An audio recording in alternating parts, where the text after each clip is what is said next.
Continental Broadcasting Corporation. Sa Bagong Pilipinas.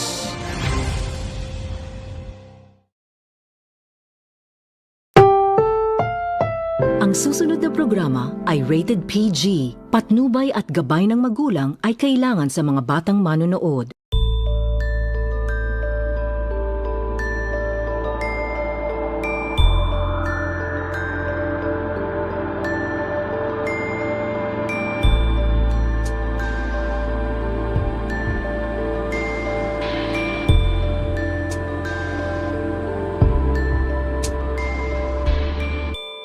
Mindanao Network, right here, right now, as promised.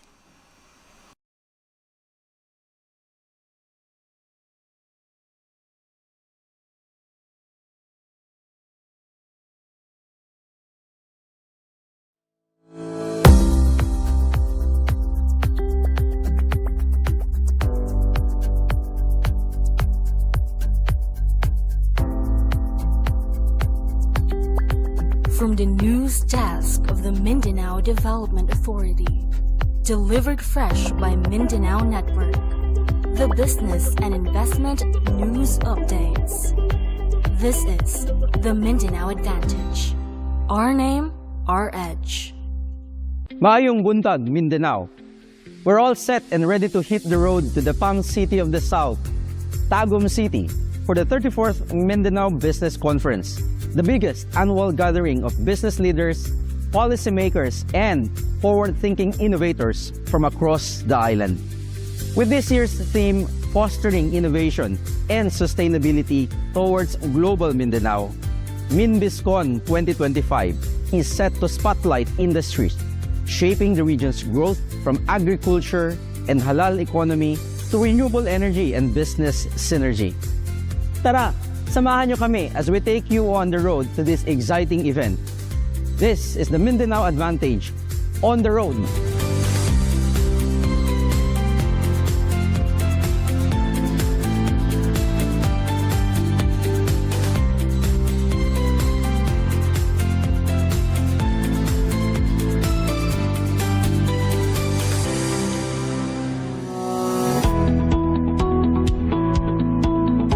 It gives me immense pride and joy to welcome you all to the 34th MinBisCon 2025.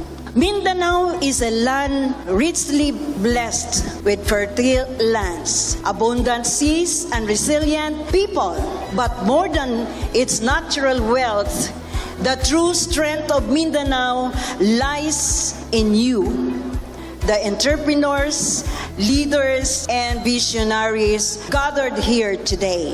Your presence is proof that growth of Mindanao is not a dream for Mindanaoans alone. It is a shared mission for the whole Philippines. This year's theme, Fostering Innovation and Sustainability Towards Global Mindanao, speaks to a very heart of our journey. Expect exciting plenary sessions, engaging panel discussions, and meaningful networking. Expect bold ideas that will challenge the way we think and fresh partnership that will move our businesses and our entire island in the region forward.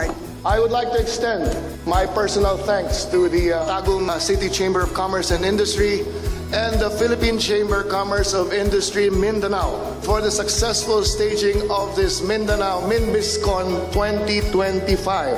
Going to a conference which will host business leaders, policy makers, stakeholders from across Mindanao and beyond that will contribute in shaping the economic future of Mindanao. There is no way that I will not go and be there together with these people. For over a decade, the Mindanao Development Authority and the PCCI in Mindanao has been partners in fostering and advancing inclusive growth, regional competitiveness, and investment promotion across the island of Mindanao. Through MinBisCom and a series of strategic trade missions, we have cultivated a resilient alliance of local industries, one that continues to unlock opportunities and potentials that amplify Mindanao's voice in the national development agenda. This year's conference comes at a pivotal moment as Mindanao accelerates its transformation through landmark infrastructure and policy reforms. MinBizCon is an annual event, where we gather not only the business sector in one place, but also the policymakers. So it's an annual event wherein we get to touch base, review what has been happening for the past year, policies we need to pursue so that we will have a more competitive business here in Mindanao, and to also promote economic development in Mindanao. No? This is also a chance for us in the business sector, especially from the Chambers of Commerce. It's a reason for us to gather together, and we also get to network. See what's going on, how we can collaborate, how do we push Mindanao, can we do things to promote Mindanao and push for more economic development and investment here in Mindanao. For today, there are actually 3 plenary sessions. The first session is about bridging borders. How do we ensure solidarity among not just within Mindanao but outside of Mindanao? We want to make sure that we are able to bring and sell the products and services of Mindanao, not just the products and services, but particularly the companies and the people who compose these companies, so that we will be known not just as a maker of quality products and services, but also to showcase to them that we have full of talents here in Mindanao. As a business leader in Region 12, coming to the MinBizCon has opened up not just opportunities, networks, but even inspiring stories from all the people I've been able to meet through the presentations of Minda on the macroeconomic landscape of Mindanao. And at the end of the day, it really gives me, the participants, a better understanding of the opportunities, challenges, and how I think we can all work together coming from business, the private sector, in really pushing Mindanao forward and not always depending on Manila, but really taking matters into our own hands and finding solutions together as a community to push progress, push investments that lead to job generation and a better Philippines. Mindanao's growth is hinged, I believe, not just on what's outside of Mindanao, but really from within, which is the core competency of us as businessmen. As MinBizCon has become an important event for us to take stock of all of the positive developments, the challenges. At the end of the 2 or 3 day conference, we all leave knowing what needs to be done, what needs to be pushed, and what areas of focus we have to address to continue pushing for the development, ensure our businesses are successful and competitive, and at the end of the day, have a positive outlook for the future of Mindanao. Speaking for the European Chamber and for the consulate I represent, which is Finland, cross-border partnerships are seen as catalysts for growth. No? So foreign chambers are not only conduits of trade, but also platforms of trust. And by linking Mindanao-based enterprises with investors, technical experts, and policymakers abroad, these chambers facilitate foreign direct investment in agriculture, infrastructure, and digital industries, encourage market access for Mindanao's export products, bring in the best practices and global standards. Dito na papasok yung product certification. And that is very essential for us to succeed if we want to penetrate larger markets. The most important thing that I really will stress to everyone else, and because this is everybody's business, it is a question of framing the right story of Mindanao. Why? Because doing otherwise can trigger serious misinterpretation of what Mindanao is all about. The global collaboration that I see here is really grounded on realities. Let's just have some real talk and real sense appreciation of what Mindanao is all about. we in the business sector, we want it to be a land of opportunities. No, it's not promise, it's about opportunities. And we have seen that Mindanao has a lot of natural resources. We also want to show that Mindanao is an opportunity for not only the locals to invest, but there is peace, no? There is stability for investors to also invest. With all the plenaries that has been going on in the MinBiscon, they're chosen carefully to reflect on what opportunities are there for Mindanao. No? So like this year, we have innovations and technology in farming. So we're looking at empowering farm agribusiness, cultivating investment-ready agribusiness MSMEs, and amplifying investments and exports. Investments and exports grow in the farm agribusiness sector. No? So I am seeing a lot of things here. There's a series of activities that will offer the farm MSMEs an opportunity to showcase themselves as a viable investment location and partners in the agribusiness sector, as well as a competitive and reliable source of agri-fishery products. We need also to include the marginal farmers by doing training, doing specific innovation specific to the region. We need to include what are their existing practices. We need to encourage knowledge transfers and community engagement, and also the human capital development. So again, let us harness technology to secure the future of our fisheries by as much as possible trying to innovate and implement Aquaculture 4.0. Thank you. There's a lot, especially with the advent of the halal economy. You know, in our earlier times, you only know halal as stamped on the products and services. Like we usually see it from the imported snacks that we get from Malaysia or Indonesia, and now it has expanded. We know that halal is a certification. It is a standard like that of ISO. And if you are a business who truly believes in the concept and the results of halal certification, then you have an expanded market.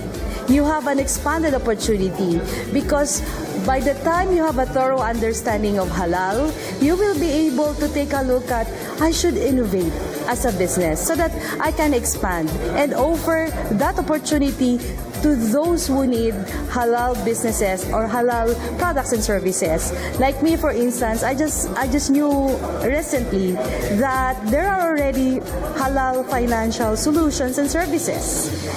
And then, in fact, if you dig deeper into the insurance business, there's takaful that is similar to halal. In the Philippines, I believe, we have to work together. We have to innovate also the modules that we offer. Like, for example, we know that DTI is a forerunner in the halal. And then, of course, we know that BIMP, IAGA, no, they're really good at it. But how about those who are not there? Those who are not in the region. We should know and work with them so that maybe we can improve on our education system, like especially those universities and colleges who are offering hotel and restaurant management. We can work on that. And then, in fact, halal is also true in terms of financial services, as I said earlier. Cosmetics. There's already halal industry that is operating now in terms of cosmetics. Not just that, the agriculture, because our livestock also eat food in the same way that we eat food. So it's a chain of opportunity that we can have with the halal economy. There's a big market for halal. And what is the opportunity for Mindanao? We understand our brothers and sisters, especially our Muslim brothers and sisters. So there's no way that we cannot integrate halal system in our business processes in the way we do businesses here in Mindanao. When it comes to our experience as a halal certification body, we existed since 2006. And our first client is based in Davao City, an exporter of processed fruits. That was during the time when there were no laws governing halal accreditation of halal certification bodies. But alhamdulillah, for our clients, they are both suppliers of domestic products and services. So these are dressing plants, slaughterhouses, producers of products, even food and non-food products. I think we have grown at least a bit.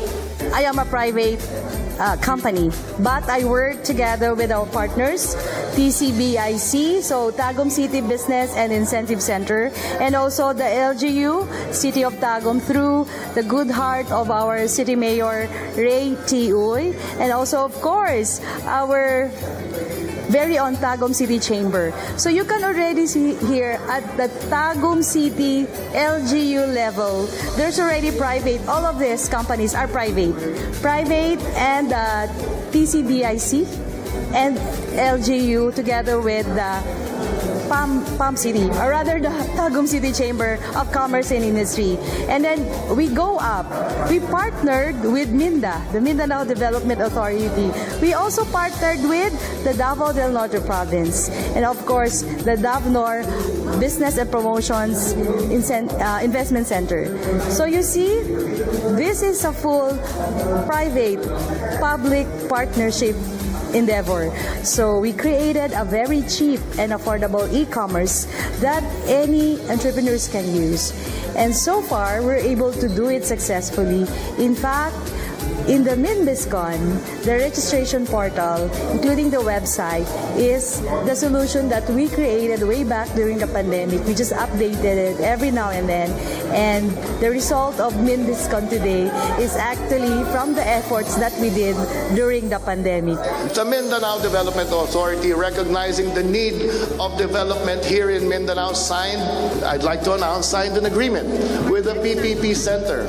By, I think in 2 weeks, 2 or 3 weeks, we will be launching the PPP Center together with the Mindanao Authority here in Davao City. So business leaders like you, partnering with LGUs, no longer have to go to Metro Manila to process your papers. Magbubukas na po ang PPP Center here in Mindanao.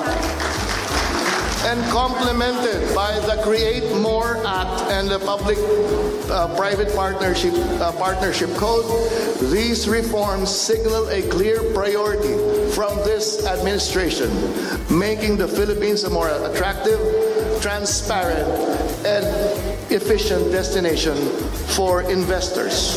I therefore encourage all of you, MinBizCon participants, whether from the business sector, from the local government, or development institutions, to take advantage of these enabling reforms.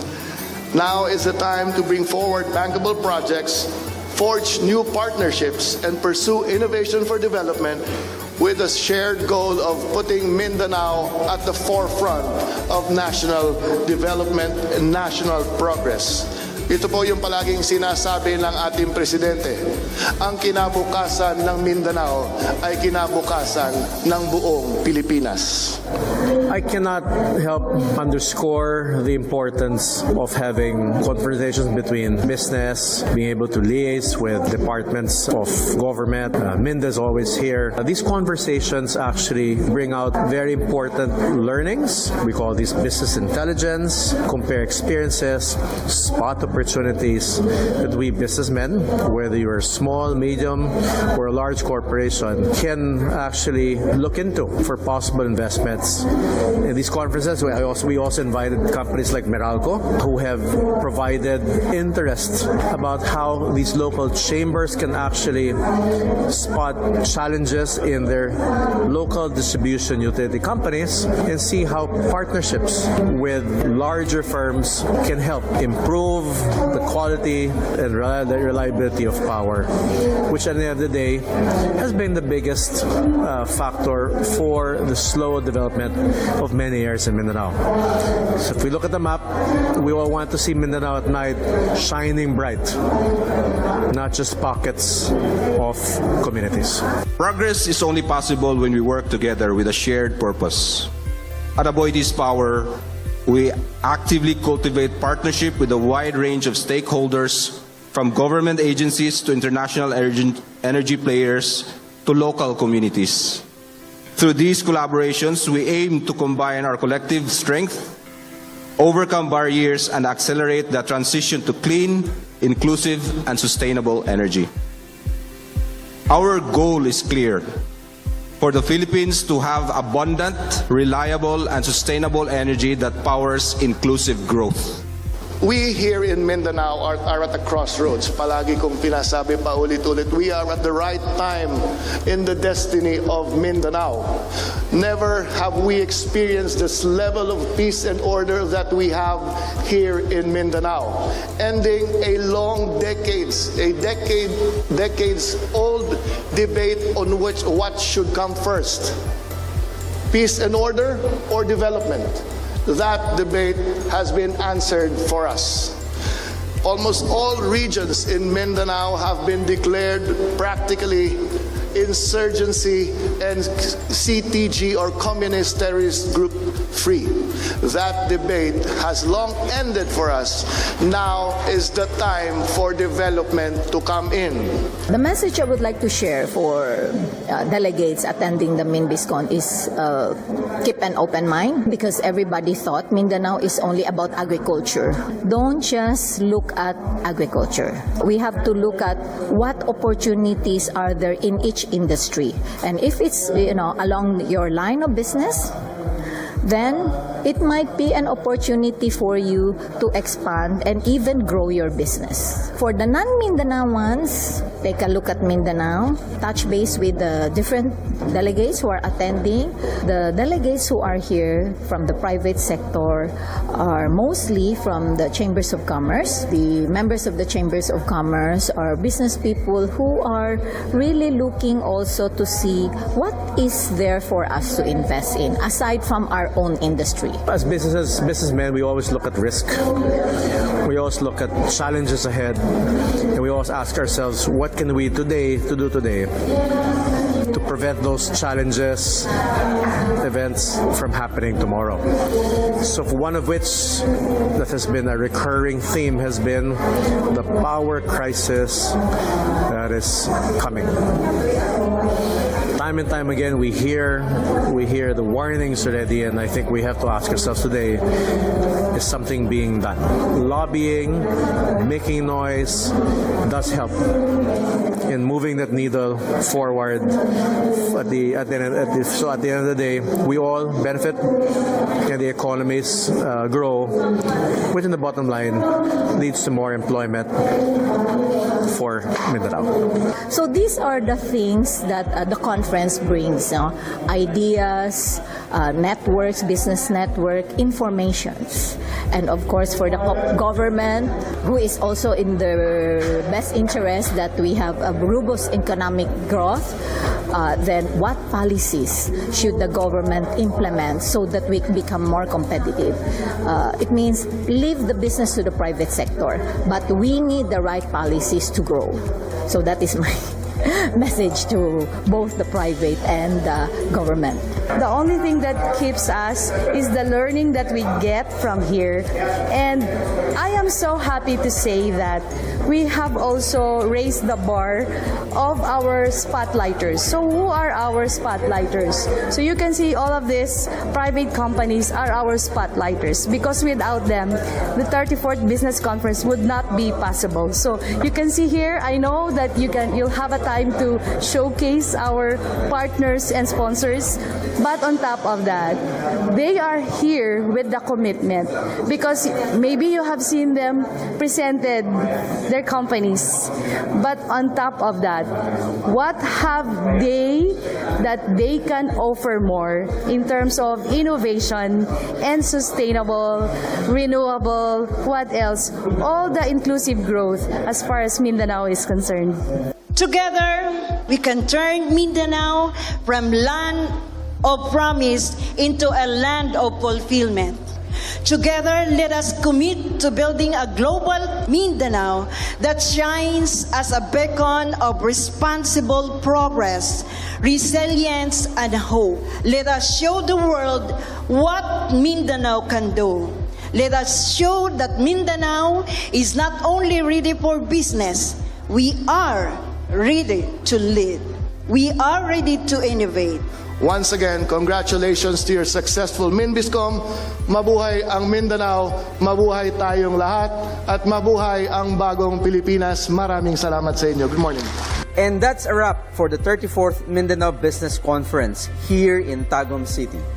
We've seen bold ideas shared, partnerships formed, and opportunities unlocked, all aimed at building a more innovative, sustainable, and globally competitive Mindanao. Catch us on our next stop as we bring you stories that build a better Mindanao. This has been the Mindanao Advantage on the road. Our name, our edge.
Mindanao. In this place, artistry is a way of life, with each thread connecting to a story. Its rhythm, felt through generations of tradition. Listen to their stories, celebrate culture, watch Tayao on Mindanao Network.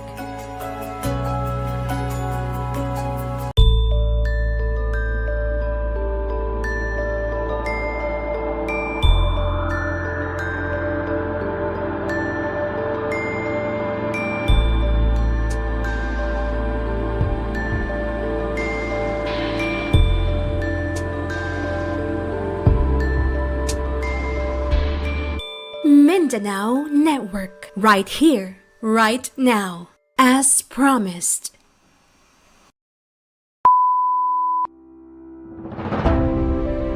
Oras na para sa Mindanao Network Hour.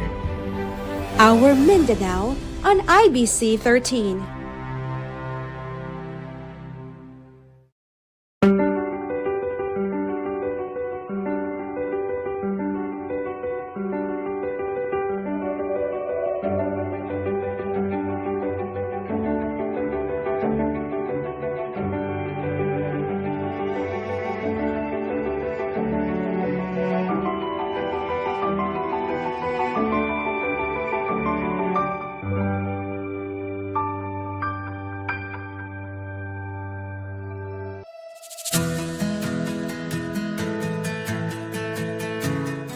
This episode takes us into the inspiring world of IDR Rosefaith Necesito Brondial, a designer with a gift for turning challenges into opportunities.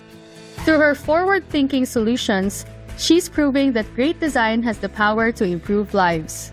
From childhood, I really love art. I love making art. I love painting, drawing on the walls. Hindi pa siya eventually siguro nag-grow like ang professional during my elementary days, but I'm joining na competition, like being cartoonist sa school. Pinursu ko yung art during my high school because someone trusted me na, Faith, can you draw me a backdrop for my child So, yun yung first income ko sa art. Parang, hala, ayos na mag-income through art. And, syempre, stigma during those times, lalo na in the creative industry, is that walang pera sa art. But sabi ko na, okay, I can have income pala. Para siyang naging sideline ko during high school, then eventually to college. I took engineering though because I have, tawag na to, Asian parents. I really want to pursue first architecture. And then, since my father is an engineer, my parents told me na, you need to pursue engineering since mas stable yung career na yon. But we have this kasunduan na, okay, I will finish engineering. But if I want to pursue what I want to, support me. What happened, guy? Sige ko art on the side. Those college times, darag yun ang time ka ng uso ganing manguyab. So manguyab sila, magpa-portrait sila. And then, sa portrait nila, magka-kwartag yun go. Pagka-graduate na akong civil, I have a cousin na proposed mag-school ko classical workshop, which is painting. Kulbahan kay ko ang mga parents, kahit mag-review ka for board exam, and then mag-art ka, so basig mawala ko sa akong focus. Sige, gipagbigyan ka nila, 2 months ko nag-immerse sa Manila. Pagbalik na ko diri, kaya diri man ko nag-review for board exam. Dito ko nag-start og pop-up gallery. Daghan ko na-meet na artist. Dito ang more turning point na mag-engineer na ako. Murag lahi pa ang nasa akong heart.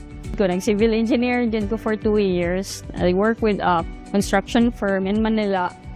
Dito, murag ginapatay akong soul. And then, akong ginabuhat every Saturday or Sunday, I'll go to an exhibit.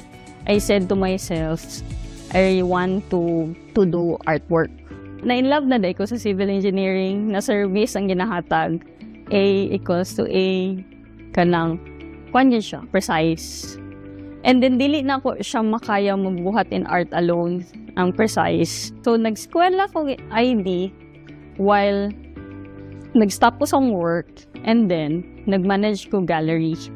Ako ang papamorag na lingaw sa kuha. So, sana siya na, okay, I will support you. Hanga na god. Kaya dito na nabalik ka tong kontrata. Na, CE naman ko. Nakuha naman yung gusto. And then, kato, pag ID na ako, andan nakaskwela and everything.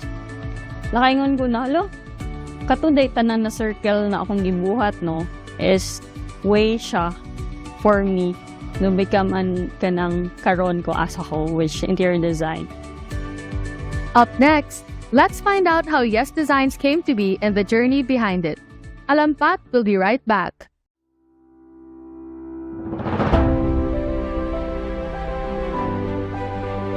The Mindanao Network Hour. Our Mindanao on IBC 13.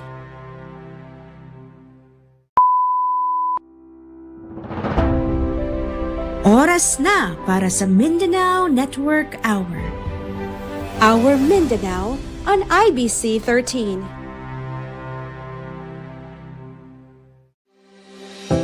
Earlier, we heard about Idea Rose's path to becoming an interior designer. Now, let's take a closer look at her career. Actually, it started with word siguro na yes. That's why it's Yes Designs. Because it's an agreement of these 3 professional: architecture, interior design, and engineering. Engineer Ron, akong kauban, is naging classmate na ko siya si civil architect Edwin, one of our founder, is kauban ko na ko siya sa work. Nidako ko sa isa ka province, Sultan Kudarat. And with that, makita na ko ang way of life sa tao. How ang house maka-affect ana. And then, kanang very detailed gani sa pagiging Mindanaoan. So, I think close kaya siya sa pagiging interior design because I want na fine detail to know the behavior and all. What influenced me sa pagiging Mindanaoan, going back katong sa kong first nag-state na way of life sa tao, lifestyle nila, is siya sa design. And then, very keen si Mindanao man mag-design. And since I'm raised here, even I will design contemporary, I'm proud na kana siya akong process. Currently, di ba, Mindanao Network, ongoing ang design. The studio itself, bisag kwan siya kanang blank statement yun ang existing condition sa isa ka space, but daghan kaayong kailangan siya isipon. Unsaon si production team mag-connect with the editing, connect with IT. Every space man po challenging. Kay lahi-lahi man gud ang personality sa tao, and lahi-lahi ang need. Design itself is satisfaction sa human satisfaction siya na dili siya personal lang, but in all levels. ID works in critical way yun siya kay everyday manggod mag-flow dira ang tao. And with that flow, I can affect many lives or even negosyo, business. So if dili siya okay, dili siya precise, or dili siya according to the brand, it may affect many good. So nag-start ko with kanang function, vision nila and everything. After sa vision, since ang meeting na is for development na. So design, dili siya kanang after nimo ma-take, diretso na dayon siya. No. Process siya, collaboration siya. As an interior designer, I want na akong legacy is that there's a designer na maka-resolve o problem. Murag kana siya kay I think aesthetic will grow. Aesthetic will grow, trend will kanang murag come and go lang siya, or mo pa siya, or mo grow po siya. So since I'm growing, I really want to have legacy na I can build relationship with my client na nag-grow siya.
The Mindanao Network Hour. Our Mindanao on IBC 13.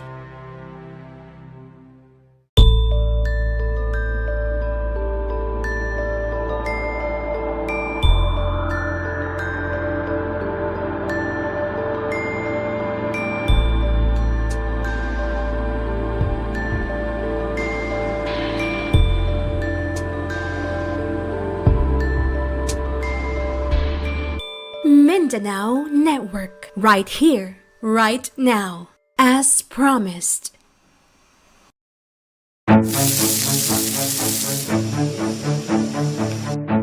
Food carries a tapestry of stories of who we are and where we come from. A second language passed down by our ancestors which continues to live on, present in every local gathering or familial occasion. It appears more inviting when a dish is made from a woman's touch, a palate who knows best in bringing out the savory taste in food. In this episode of Bayi, we meet Chef Bambi Lim, a seasoned homegrown culinary artist from Davao City, who champions our very own Filipino cuisine beyond borders, bringing in the familiar taste to people who have never been to the motherland, but make them feel they already have.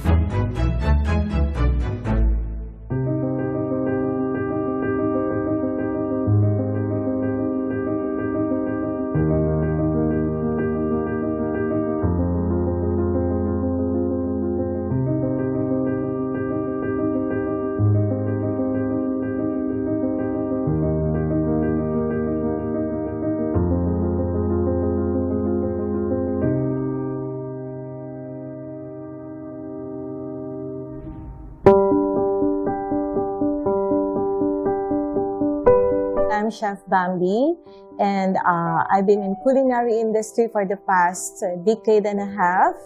So I've been mentoring, and as an instructor, I'm a trainer, a consultant, and I'm an international chef as I get to travel to different countries and give lectures and, part of the education for the culinary. I remember I started like 9-year-old, as young as 9, because I'm the eldest in the family. So I get to take care of the siblings. And my mother would be the first chef to give me a cooking demo, how to survive in the kitchen. And I get curious along the way. And then when my mom is not there, I get to explore everything. I try to cook what she's doing. And before I know it, at the age of 12, I really have my very best pasta, and when the pasta become a hit in the family, I'm assigned to cook every birthdays, every celebrations, and then at the age of 16, 17, 18, I'm already selling some. And I'm in a corporate life before, so when may mga parties sa office, they acknowledge and they really appreciate my cooking. So, taken from that, I decided, I tell myself, parang kulang yung self-learned. I really have to infuse professionalism with my hobby. Nagkaroon ako ng dream, na paano kaya marinig ng mga tao na masarap talaga yung luto ko? Paano ko kaya ma-impart din sa ibang tao na ganito dapat tulutuin to correct things, So, I went out of the Philippines. And I get to train with the best schools in the USA. Culinary is a man's world. If you stereotype the work, it's for, masculine thing. Kala lang nila. But I'm always a pro and positive about women empowerment. So I try to prove to myself na kung kinaya nila, kaya ko din. Because sinara yung box ko hanggang dito lang ako. I try to get out of that. The discomfort is quite, unmeasurable. Kasi babae ka nga, mahirap makilaban sa kitchen. Minsan, Asian pa tayo. May discrimination.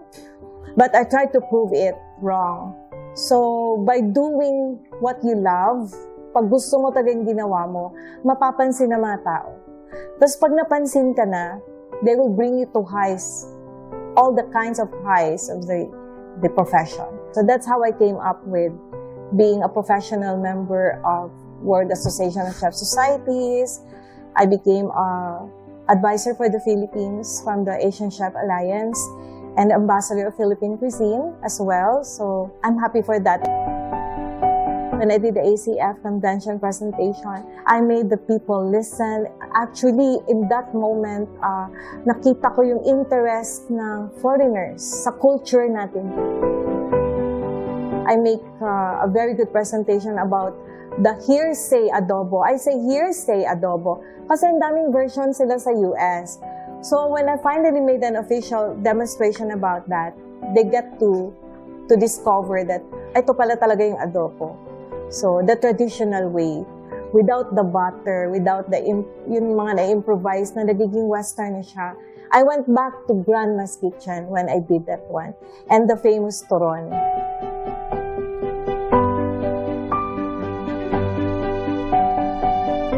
Filipino will always love Filipino food. And that means the original, authentic one. If you try to innovate one recipe, tapos ma-overwhelm na siya, naging Western na siya or French na siya, you really have to stay with the original ingredients. You can create twist with just one ingredient only, or with the kind of plating that you can do. But the originality of it must be protected. Kasi ako, I'm really a pro-authentic recipe. Kasi masarap pa rin kainin yung naalala mo yung mother mo, naalala mo yung lola mo, naalala mo yung reunion niya. You know, this bring you home, especially mga OFW natin. You can bring them home back with the food that you give them. And of course, I give highlight of how Filipino moms and wives prepare food in the kitchen and what food means to them, that food is our love language. I wanted to tell everybody that with what I did, it may be small thing for other people, but for you to be heard officially what Philippine cuisine is all about, how it affects us as a family, in our culture, and in our country, how we value food, family, love, commitment, and loyalty. This is how I explained everything while I'm cooking. So gusto ko kasi mabura sa isip nila ng Filipina, and not just to be married, for security, you know what I mean? I wanted them to know that being married to Filipina too, it means family, integrated, the unity. Kaya sabi ko nung when I presented, sabi ko, I'm proud and happy to be the first Filipina chef to promote my Philippine cuisine, my country, but definitely I'm not the last one. Chef Bambi's culinary journey is seasoned with passion, love for home, and community. Her relationship with food goes beyond the kitchen, while reclaiming the very same space long held by women. More than preserving tradition, she passes skill and purpose.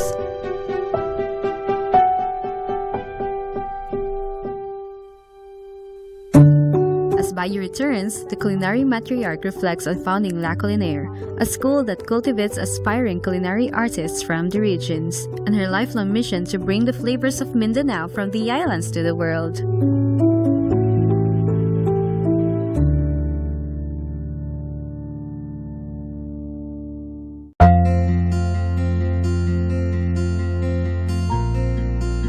Binuksan talaga ng culinary yung mundo ko. So a culinary is a very, very exciting career. It can bring you to places and make you meet different people. And then I realized again, kulang na kulang ang culinary skills natin. And then, doon ako nangarap na ng school. So I wanted to put up a school that would really develop the young generation of specifically Mindanao, para meron din naman tayong maiyabang, in the culinary industry. From that, I'm able to come up with La Culinaire. So I'm the founder of La Culinaire. It has 2 campuses now, and we are proliferating na, thanks God, around Mindanao. In culinary, kahit masarap ka magluto, kahit magaling ka, if you are not with the right people to influence you, you cannot make it out there. Because out of the 4 good chefs, if you are the 5th one, and you are with them, you will become the 5th one.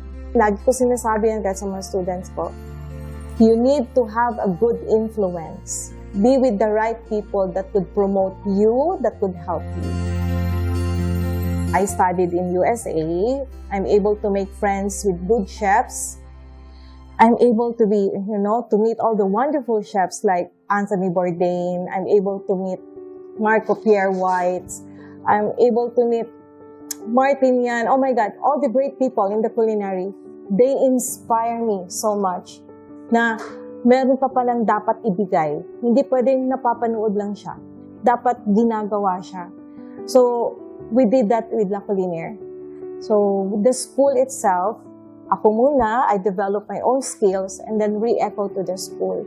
And in that manner, yung passion ko sa food, nagkaroon siya ng purpose. So ngayon, I'm producing hundreds now of executive chefs. I say around the world, because most of them are already outside of the Philippines. Every time may student ako na magaling na, my God, ang daming heart lumalabas sa akin. Alam mo yun, sabi ko, ayaw kong makita ko na nagluluto ka lang somewhere in the street at ayaw kong makita ko na ikaw ang inuutusan. I want to see you one of these days, you are the leader, the big boss in the kitchen. Yun ang mindset ko sa kanila. Most of the students are looking up high if the chef is male. But I told them, I may be a woman, but in my heart and in my principle, I can be a man. And as a woman, make yourself relevant in the society, relevant in your career, not just in the family. Galing na sa hilig sa pagkain, gusto kong baguhin lahat, paano niluluto. So I think that's the purpose of it all.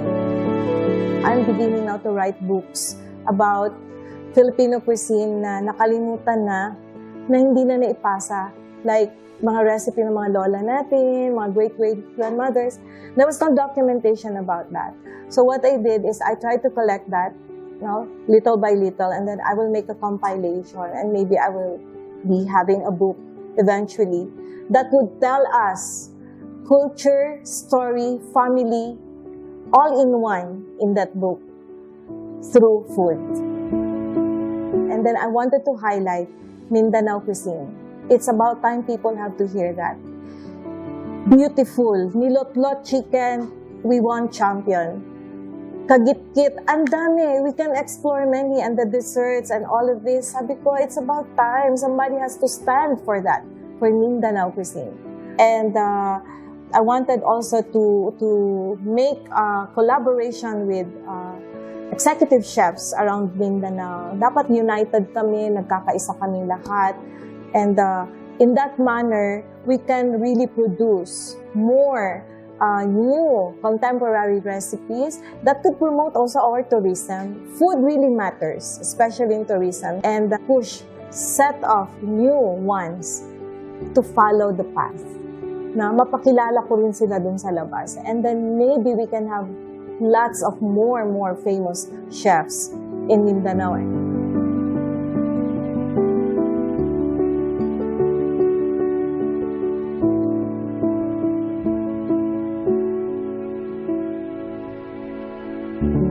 Food is an emblem of one's origin, something we carry with pride wherever we are around the globe. It holds the stories of home, the hands that prepared it, and the traditions passed quietly across generations.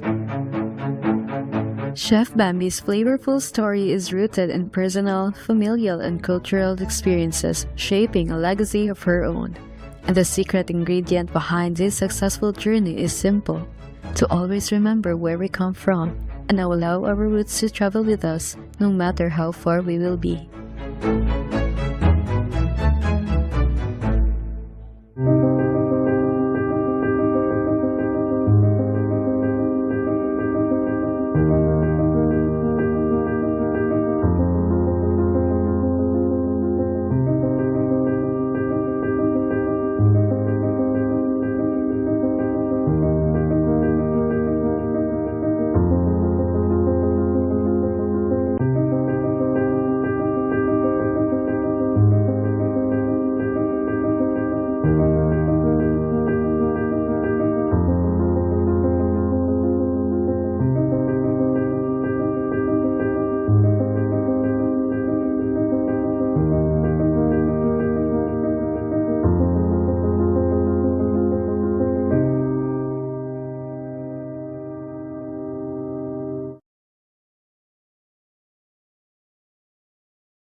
Get ready for the ultimate Mindanao adventure. From mastering Siargao's famous waves to trekking Bukidnon's wild terrains and diving into Mindanao's vibrant sports traditions. Plus, discover how to get there, what to pack, and where to stay for your next adrenaline-fueled escape in Mindanao. Thrills and travel tips, all right here in Mindanao. This is action-packed. Only on Mindanao Network.